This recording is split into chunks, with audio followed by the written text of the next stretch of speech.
তাপমাত্রা কমে আসায় আজ থেকে খুলেছে শিক্ষা প্রতিষ্ঠান। এ বিষয়ে বিস্তারিত জানাতে রাজধানীর বেইলি রোড এলাকা থেকে যুক্ত হচ্ছেন সহকর্মী ফজলে আদিত্য, শিক্ষা প্রতিষ্ঠানে উপস্থিতি কেমন দেখছেন জানাবেন। জি, যেমনটি বলছিলেন শিক্ষা প্রতিষ্ঠানের উপস্থিতি আজকে আমরা সকাল থেকে বেশ কয়েকটি স্কুলে ঘুরেছি। প্রথমে আমরা একটি প্রাথমিক স্কুলে গিয়েছিলাম, যেটি মগবাজার ছিল।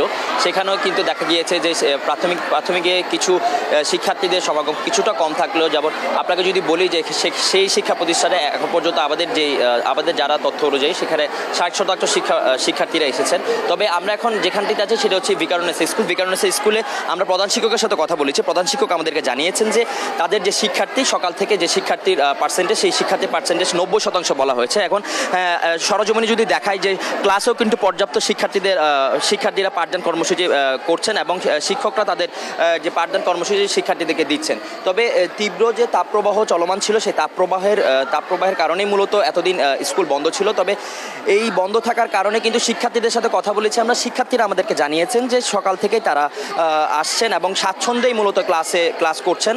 আর টিচাররাও বলেছেন যে শিক্ষার্থীদের যে পার্সেন্টেজ সেটাও বেশ চোখে পড়ার মতো। তবে শিক্ষা মন্ত্রণালয় কর্তৃক যে নির্দেশ দেওয়া হয়েছে এবং গণশিক্ষা অধিদপ্তরকে যে নির্দেশ দেওয়া হয়েছে, সেই সকল নির্দেশ মেনেই কিন্তু মূলত এই শিক্ষা কার্যক্রম চলমান রয়েছে। তবে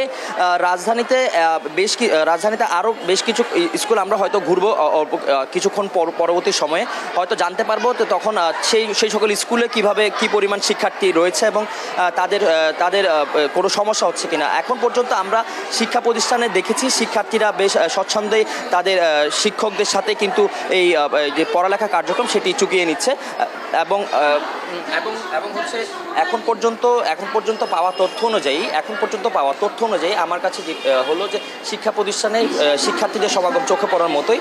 তবে শিক্ষার্থীরা আসছেন, স্বাচ্ছন্দ্যেই তারা ক্লাস করছেন, এমনটাই জানাচ্ছেন শিক্ষার্থীরা। ভিকারুননিসা থেকে এই ছিল বিদ্যালয় এবং স্কুল খোলার সর্বশেষ তথ্য। আদিত্য, অসংখ্য ধন্যবাদ আপনাকে। দর্শক, তাপমাত্রা কমে আসায় আজ থেকে খুলেছে শিক্ষা প্রতিষ্ঠান। এ বিষয়ে বিস্তারিত জানাচ্ছিলেন সহকর্মী আদিত্য।